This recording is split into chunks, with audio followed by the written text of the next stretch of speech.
Everybody ready? You guys could just slide in. Yeah, you guys will be tight. I'm going to get out of the frame I'm as soon going to as move over I... since you guys passed by now. Thank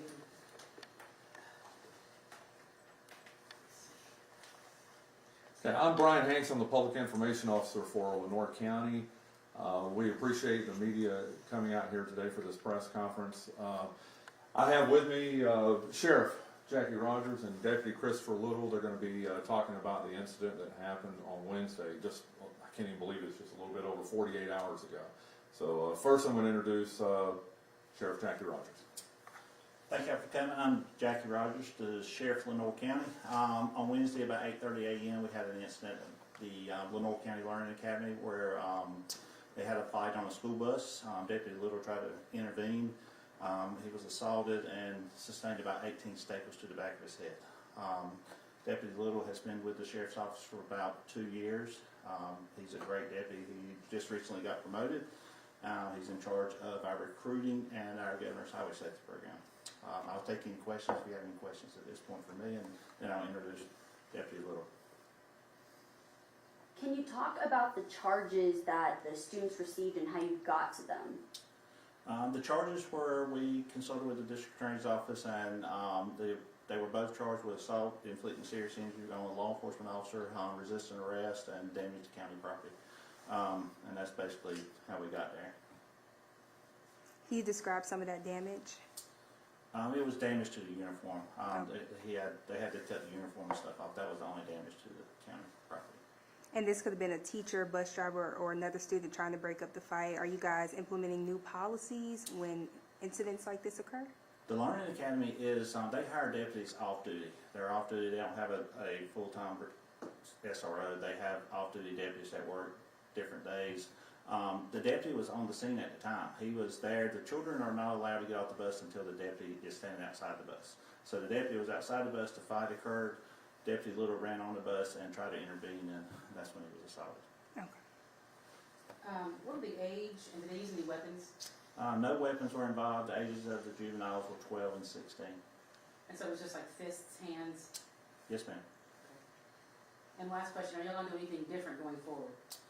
We're looking at trying to do some different stuff on the school buses and things like that, but basically it was a single incident. We hadn't had a problem like that this year or in the past.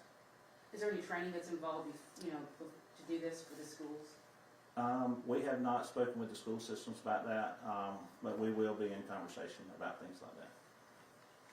I seen a Facebook comment about this specific school has kids that maybe struggle with special needs or mentally and emotionally. Were these students in any special programs? I'll let Deputy Little. Deputy Little has got he works there quite a bit, and I'll let him discuss that. I think he wants to discuss things like that. Okay. This is Deputy Chris Little. Hi, I'm Chris Little. I'm a deputy with the Lenoir County Sheriff's Office. I don't know how you guys would like me to begin on this. Do you want to start by maybe just walking through that day, if that's okay with you? Oh, that's completely fine. So at about 8:30 that morning, while we were getting kids off of our first school bus at the Learning Academy, when I observed a fight starting on the bus, I entered the bus, yelled at them to break it up, tried to break up the fight, at which time neither of the students listened. Due to the punches and kicks being thrown, at that point I went ahead and grabbed both of the kids and tried to put them into a seat. One of the juveniles was able to kick off the side of the bus and threw us all back onto the other side, where I received a laceration to the back of my head. The fight still continued. We had another student, or one of the original two students, jump on top and begin punching both the other juvenile involved and myself.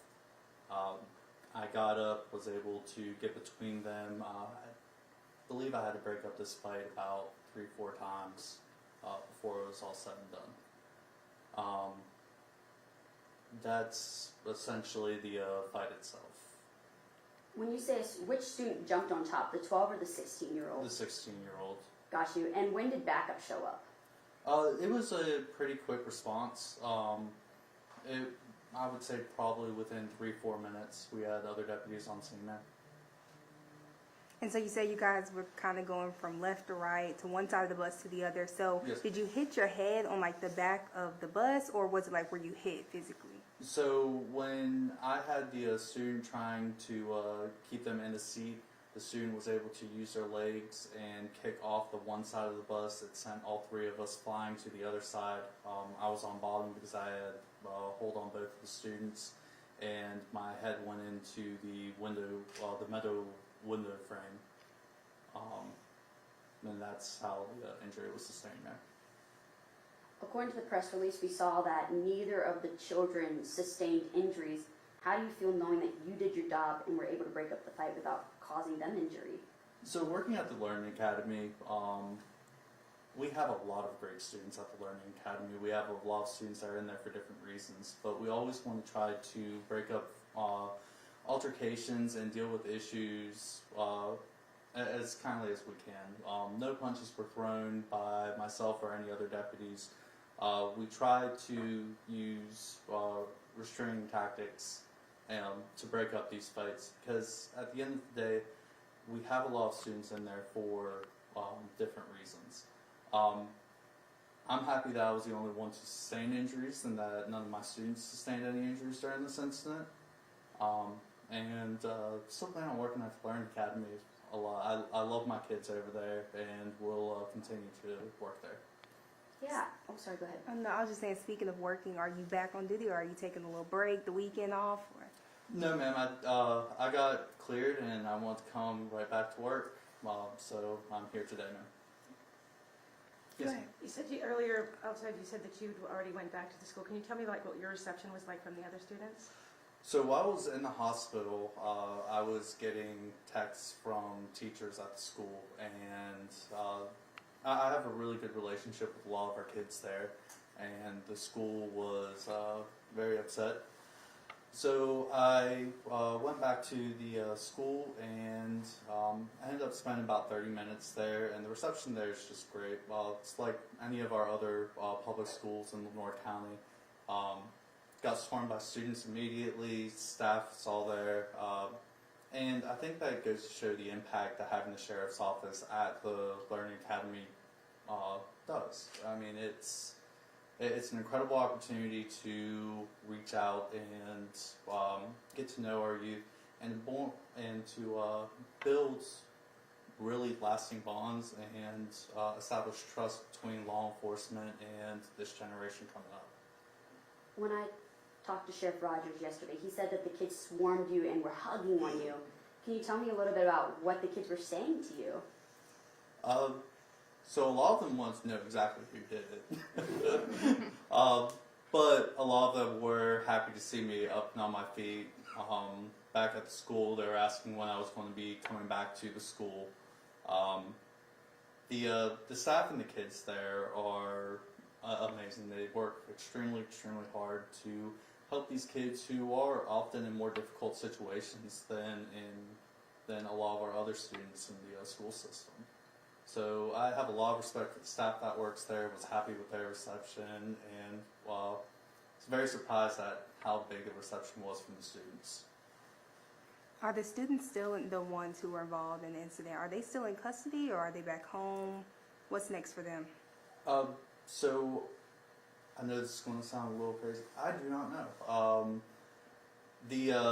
I let the sheriff's office handle the criminal portion of that. I needed to go to the hospital, and so that would be a question, I believe, for Sheriff Rogers when he comes back up there. And regarding the fate of these students, what's something that you would like to see? So I'm going to leave that up to the criminal justice system at this point. There does have to be accountability for actions. That is something that does have to be taught through this generation. While we try to go in and we try to resolve these issues as low impact as possible, when they're not listening and it does get to this point, there does have to be some repercussions for actions. Otherwise, this behavior is going to continue into adulthood, and continue to be an issue. The entire idea of the Learning Academy is to help these students, one, graduate, but two, emotionally grow and be able to move forward in life. I just want to go back one step. While it was happening to you, when you were, in it, how did you feel? Were you scared? And how do you feel now going back into the school? So I can't really say that I was scared during the incident. I kept moving through and was able to get it separated. I was glad when other deputies stepped on the bus. But going back to the school, I'm excited to go back to the school. Like I said, this is something that we volunteer for on a part-time basis at the Learning Academy. But they have several deputies like myself who come on a pretty consistent basis, who are able to form these relationships with the kids and form kind of these mentorship roles. And I'm excited to get back into the Learning Academy. And real quick, how long have you been with the school? And how long have you been with the school? I believe I've been working there about a year and a half, all through last year and through this year. I believe we're at right about the halfway point. And real quick, can you let us know, I'd like that you have a compassion for them. You mentioned some of them have challenges. What are some of those difficulties and challenges you're speaking of? So we have some emotional disabilities that are in the school. We have some EC kids. It's really a variety of different issues within the school. We also have a lot of kids who have been involved in fights and brought weapons to school, and this is the school that we go to give them a second chance, to try to have more of that mentorship role and a little bit closer supervision. Are they able to return back to the schools that they were from? Yes, there is. Once they go through the program, the school really has a better answer on how that process works, but yes. Okay. Think you got any more questions? Sheriff, did you want to address The 16-year-old is still in custody. He went to a secure custody facility. The 12-year-old was released to the mother that same day. And you guys have spoken to both of the parents? Yes. Well, we have not. The deputies that charged them have spoken to the parents, and they're aware of everything that's heard.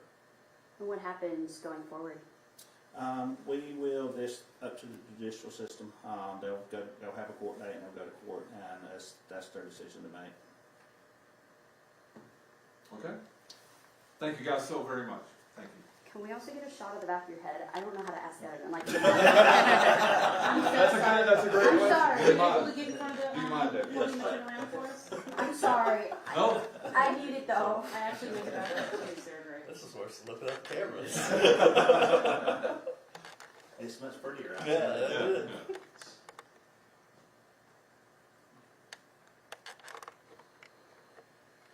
Are we good?